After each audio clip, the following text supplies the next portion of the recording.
नमस्कार दोस्तों, आप सभी का आपके अपने चैनल स्टडी जीके क्लासरूम में हार्दिक स्वागत है। आशा करते हैं कि आप लोग अच्छे होंगे। आज हम प्राचीन भारत का दूसरा सेट शुरू करेंगे, जो आपकी सभी परीक्षा के लिए महत्वपूर्ण है। पिछले सेट में हम वेद के बारे में सारी जानकारी दिए थे।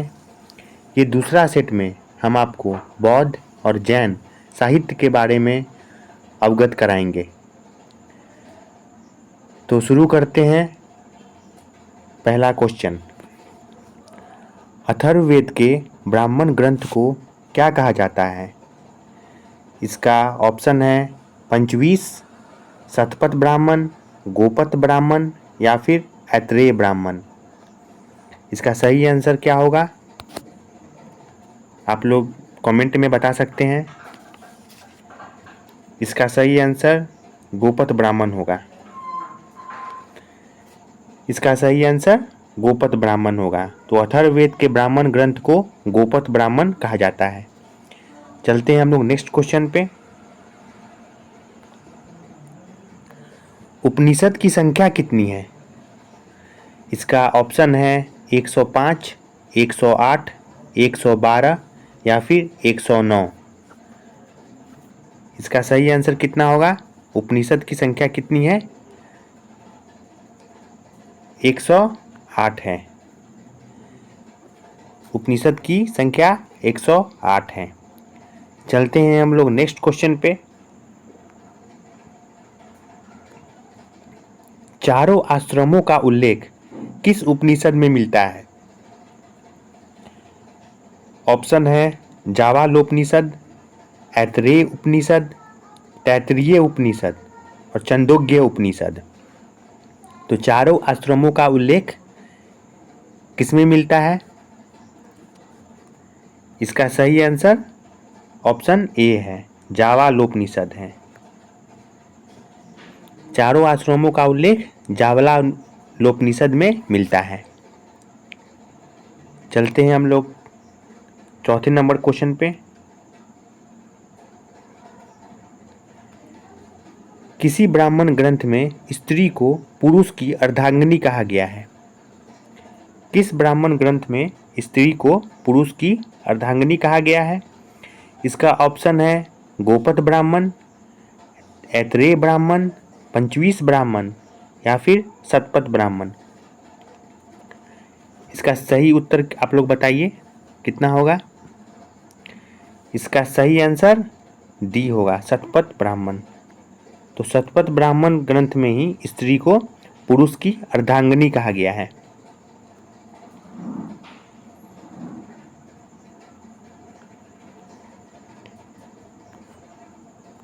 स्मृति ग्रंथ में सबसे प्राचीन एवं प्रमाणिक ग्रंथ किसे माना जाता है? स्मृति ग्रंथ में सबसे प्राचीन ग्रंथ कौन सा है, ये बताइए। स्मृति ग्रंथ में सबसे प्राचीन ग्रंथ मनुस्मृति को माना जाता है। तो स्मृति ग्रंथ में सबसे प्राचीन एवं प्रमाणिक ग्रंथ मनुस्मृति को माना जाता है। चलते हैं नेक्स्ट क्वेश्चन पे। मनुस्मृति किस कालखंड की मानी जाती है? इसका सही ऑप्शन है गुप्त काल, मौर्य काल, शुंग काल या फिर आंध्र सातवाहन काल। मनुस्मृति को किस काल की मानी जाती है? इसका सही उत्तर शुंग काल होगा। तो मनुस्मृति शुंग काल की कालखंड में लिखी गई थी। चलते हैं हम लोग नेक्स्ट क्वेश्चन पे।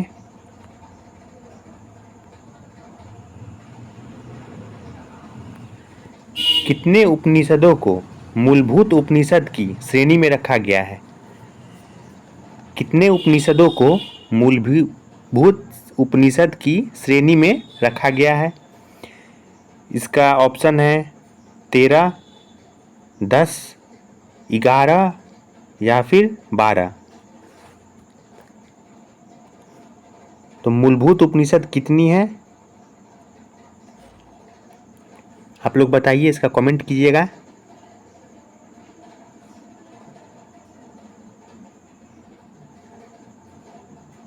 10, तो 13 मूलभूत उपनिषद हैं। और दोस्तों चैनल को लाइक सब्सक्राइब जरूर कीजिएगा। चलते हैं नेक्स्ट क्वेश्चन पे। गुप्त युग के विषय में कौन सा स्मृति ग्रंथ जानकारी प्रदान करता है? तो गुप्त युग के विषय में कौन सा स्मृति ग्रंथ जानकारी प्राप्त करता है?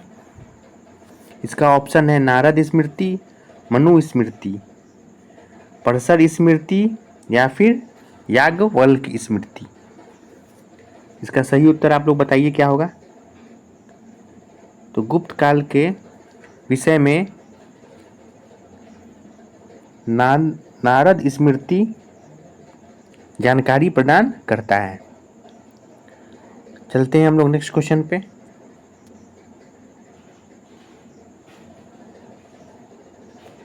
वेदों को भली भांति समझने के लिए किस वेदांगों की रचना हुई है? वेदों को भली भांति समझने के लिए कितने वेदांगों की रचना हुई है? 7, 9, 10 या फिर 6? तो इसका सही उत्तर क्या होगा? इसका सही उत्तर 6 होगा। और 6 कौन कौन सा होगा साथियों? तो 6 वेदांग है। पहला वेदांग शिक्षा, दूसरा कल्प, तीसरा निरुक्त, चौथा व्याकरण, पांचवा है छंद और छठा है ज्योतिषी। चलते हैं हम लोग नेक्स्ट क्वेश्चन पे साथियों। चचनामा के लेखक कौन है? चचनामा के लेखक कौन है? तो इसका ऑप्शन है फिरदौसी, अली अहमद, अल बरूनी या फिर कल्हन। तो चचनामा के लेखक कौन है? चचनामा के लेखक अली अहमद है। ये चचनामा जो है बहुत ही फेमस पुस्तक का नाम है। और अब प्रीवियस ईयर आप अगर देखिएगा तो ये क्वेश्चन रहता ही रहता है। चलते हैं हम लोग नेक्स्ट क्वेश्चन पे साथियों। अष्टाध्यायी के लेखक का नाम क्या है? तो अष्टाध्यायी के लेखक का नाम क्या है? इसका ऑप्शन है पाणिनि, अल बरूनी, मेगास्थनीज या फिर तारानाथ। तो क्या है ऑप्शन आप लोग बताइएगा, आंसर इसका क्या होगा। इसका सही आंसर ये है पाणिनि। तो अष्टाध्यायी के लेखक कौन है? पाणिनि है। चलते हैं हम लोग नेक्स्ट क्वेश्चन पे।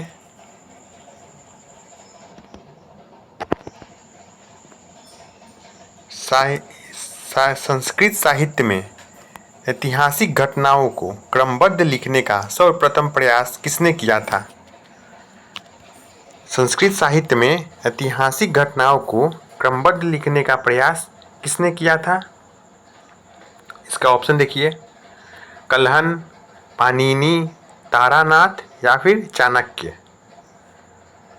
इसका उत्तर आप लोग कमेंट में दीजिएगा क्या होगा। इसका सही उत्तर कल्हन होगा। तो चलते हैं हम लोग नेक्स्ट क्वेश्चन पे। ये भी एक अच्छा पुस्तक है। अर्थशास्त्र के लेखक कौन है? इसका ऑप्शन है कौटिल्य, विष्णु शर्मा, सूरदास या बाणभट्ट। अर्थशास्त्र के लेखक कौन है? अर्थशास्त्र के लेखक कौटिल्य हैं। और कौटिल्य को ही क्या कहा जाता है आप लोग बताइए। कौटिल्य को क्या कहा जाता है? कौटिल्य को चाणक्य भी कहा जाता है। चलते हैं हम लोग नेक्स्ट क्वेश्चन पे।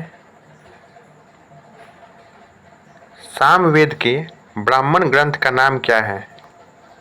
सामवेद के ब्राह्मण ग्रंथ का नाम क्या है? ऑप्शन है ऐत्रेय ब्राह्मण ग्रंथ, पंचवीस ब्राह्मण, गोपत ब्राह्मण या फिर कौस्तकी ब्राह्मण। सामवेद के ब्राह्मण ग्रंथ का नाम क्या है? इसका सही उत्तर पंचवीस होगा। सामवेद के ब्राह्मण ग्रंथ को पंचवीस कहा जाता है। चलते हैं हम लोग नेक्स्ट क्वेश्चन पे। रासतरंगिणी के पुस्तक के लेखक कौन है? रासतरंगिणी पुस्तक के लेखक कौन है? इसका ऑप्शन है अली अहमद, तारानाथ, विष्णु शर्मा, विष्णुगुप्त या फिर कल्हण। ऑप्शन क्या क्या है? अली अहमद, तारानाथ, विष्णुगुप्त या कल्हण। तो रासतरंगिणी के पुस्तक क्या है? कौन सा है? रासतरंगिणी के पुस्तक कल्हण है। तो रासतरंगिणी के पुस्तक का नाम कल्हण है, इसके लेखक कल्हण है। चलते हैं हम लोग नेक्स्ट क्वेश्चन पे दोस्तों। संस्कृत भाषा में व्याकरण की प्रथम पुस्तक का नाम क्या है? संस्कृत भाषा में व्याकरण की प्रथम पुस्तक का नाम क्या है? ऑप्शन देख लीजिए। अष्टाध्यायी, रासतरंगिणी, अर्थशास्त्र या फिर महाभाष्य। ठीक है, और क्वेश्चन देखिए एक बार। तो संस्कृत भाषा में व्याकरण की प्रथम पुस्तक कौन सा है? ऑप्शन है अष्टाध्यायी, रासतरंगिणी, अर्थशास्त्र या फिर महाभाष्य। तो इसका सही उत्तर अष्टाध्यायी होगा। नेक्स्ट पे चलते हैं। पहली बार लिपि शब्द का प्रयोग कहाँ हुआ है? पहली बार लिपि शब्द का प्रयोग किस किताब में हुआ है? इसका ऑप्शन है अर्थशास्त्र, रासतरंगिणी, अष्टाध्यायी या फिर महाभाष्य। तो पहली बार लिपि शब्द का प्रयोग कहाँ हुआ है? अष्टाध्यायी में। चलते हैं हम लोग नेक्स्ट क्वेश्चन पे। विष्णु पुराण किस वंश से संबंधित है? विष्णु पुराण किस वंश से संबंधित है? इसका ऑप्शन है मौर्य वंश, अंध सातवाहन वंश, गुप्त वंश या फिर शुंग वंश। तो क्या होगा दोस्तों, आप लोग कमेंट में बताइएगा और चैनल को लाइक सब्सक्राइब जरूर कीजिएगा। इससे आपको आने वाली सभी परीक्षाओं के प्रीवियस ईयर भी मिलेंगे और पूरा प्राचीन भारत इसमें ख़त्म होगा। टॉपिक बाय टॉपिक करके हम पूरा ख़त्म करेंगे। तो विष्णु पुराण किस वंश से संबंधित है? इसका ऑप्शन क्या है? मौर्य वंश, अंध सातवाहन वंश, गुप्त वंश या फिर शुंग वंश। तो इसका सही आंसर मौर्य वंश है। इसका सही आंसर क्या होगा? मौर्य वंश। तो नेक्स्ट पे चलते हैं हम लोग। मत्स्य पुराण किस वंश से संबंधित है? मत्स्य पुराण किस वंश से संबंधित है? इसका ऑप्शन है गुप्त वंश, आंध्र सातवाहन वंश, मौर्य वंश या फिर शुंग वंश। तो मत्स्य पुराण किस वंश से संबंधित है साथियों? मत्स्य पुराण आंध्र सातवाहन से संबंधित है। आंध्र सातवाहन वंश से संबंधित है मत्स्य पुराण। चलते हैं हम लोग नेक्स्ट क्वेश्चन पे।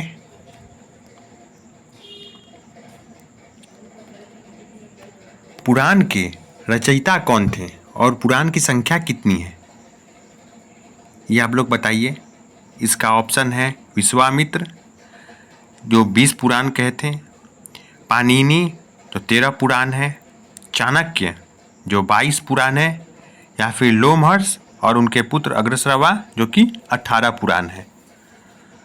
तो पुराण के रचयिता कौन है और उनकी संख्या क्या है? आप लोग बताइए कमेंट में। इसका सही उत्तर लोमहर्ष और उनके पुत्र अग्रश्रवा होंगे और 18 पुराण भी हैं। तो पुराण के रचयिता लोमहर्ष हैं और उनके पुत्र अग्रश्रवा है और पुराण की संख्या कितनी है? तो 18 संख्या है। चलते हैं नेक्स्ट पे। वायु पुराण किससे वंश से संबंधित है? तो वायु पुराण किस वंश से संबंधित है? ऑप्शन है मौर्य वंश, आंध्र सातवाहन वंश, गुप्त वंश या फिर शुंग वंश। आप लोग मत्स्य पुराण के बारे में जान चुके हैं। मत्स्य पुराण आंध्र सातवाहन वंश से संबंधित है और वायु पुराण जो है वो गुप्त वंश से संबंधित है। वायु पुराण गुप्त वंश से संबंधित है। तो नेक्स्ट पे हम लोग चलते हैं। भागवती सूत्र में किस जैन मुनि का जीवन, कृत्यों तथा उनके संबंधों का विवरण मिलता है? तो भागवती सूत्र ये सबसे पहले तो जैन धर्म का मानक ग्रंथ है भागवती सूत्र। और इसमें क्वेश्चन है कि भागवती सूत्र में किस जैन मुनि का जीवन, कृत्यों तथा उनके संबंधों का विवरण मिलता है? ऑप्शन है ऋषभदेव, अजीतनाथ, महावीर और संभवनाथ। तो ऋषभदेव कौन है? आप लोग कमेंट में बताइएगा। ऋषभदेव जैन धर्म के प्रथम तीर्थंकर हुए और इसका सही आंसर क्या होगा? महावीर होगा। तो भागवती सूत्र में महावीर का जीवन, कृत्यों तथा उनके संबंधों का विवरण मिलता है और महावीर जो है वो 24वें तीर्थंकर है जैन धर्म के। चलते हैं हम लोग नेक्स्ट क्वेश्चन पे साथियों। कात्यायन की गार्गी संहिता में भारत पर होने वाले किस आक्रमण का उल्लेख मिलता है? तो कात्यायन की गार्गी संहिता, गार्गी संहिता के रचयिता कौन? तो कात्यायन। ठीक है। तो कात्यायन की गार्गी संहिता में भारत पर होने वाले किस आक्रमण का उल्लेख मिलता है?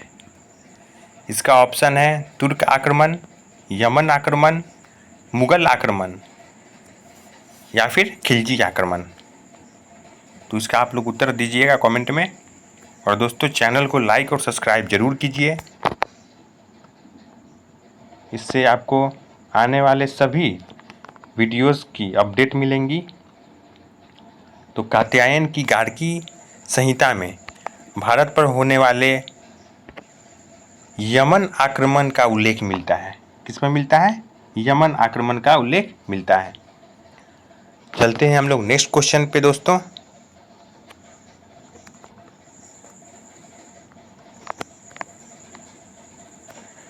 चाणक्य के अर्थशास्त्र पुस्तक में किस वंश के इतिहास की जानकारी मिलती है? तो चाणक्य के अर्थशास्त्र पुस्तक में किस वंश के इतिहास की जानकारी प्राप्त होती है? इसका ऑप्शन है गुप्त वंश, नंद वंश, हर्यक वंश या फिर मौर्य वंश। चाणक्य के अर्थशास्त्र पुस्तक में किस वंश की इतिहास की जानकारी प्राप्त होती है? तो 24 का आंसर आप लोग दीजिए। 24 का सही आंसर क्या होगा बताइए आप लोग। 24 का सही आंसर मौर्य वंश होगा। तो चाणक्य के अर्थशास्त्र में मौर्य वंश के इतिहास की जानकारी प्राप्त होती है। चलते हैं नेक्स्ट क्वेश्चन पे। जैन धर्म का प्रारंभिक इतिहास किस सूत्र से संबंधित है? तो जैन धर्म का प्रारंभिक इतिहास किस सूत्र से संबंधित है? इसका ऑप्शन है गौतम धर्म सूत्र, कल्प सूत्र, कथावस्तु या फिर भागवती सूत्र। इसका आंसर क्या होगा बताइए।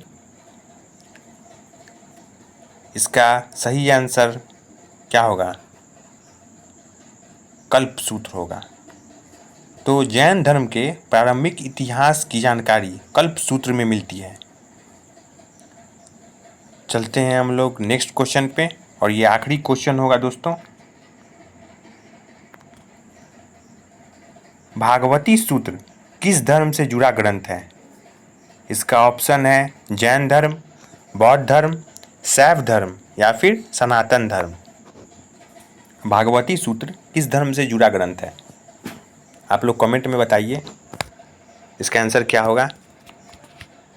और दोस्तों चैनल को लाइक, सब्सक्राइब और शेयर ज़रूर कीजिएगा, क्योंकि इसमें हम ऐसे ही बेहतरीन क्वेश्चन का सेट आपके लिए प्रस्तुत करेंगे, जो कि आपके आने वाले परीक्षा में ये बहुत ही कारगर साबित होंगे दोस्तों। तो भागवती सूत्र किस धर्म से जुड़ा ग्रंथ है? जैन धर्म, बौद्ध धर्म, शैव धर्म या फिर सनातन धर्म? तो इसका सही आंसर क्या होगा आप लोग बताइए कमेंट में। इसका सही आंसर जैन धर्म होगा। तो भागवती सूत्र जैन धर्म से जुड़ा ग्रंथ है। आप लोगों को पहले भी बता चुके हैं ये क्वेश्चन। तो भागवती सूत्र जैन धर्म से संबंधित है।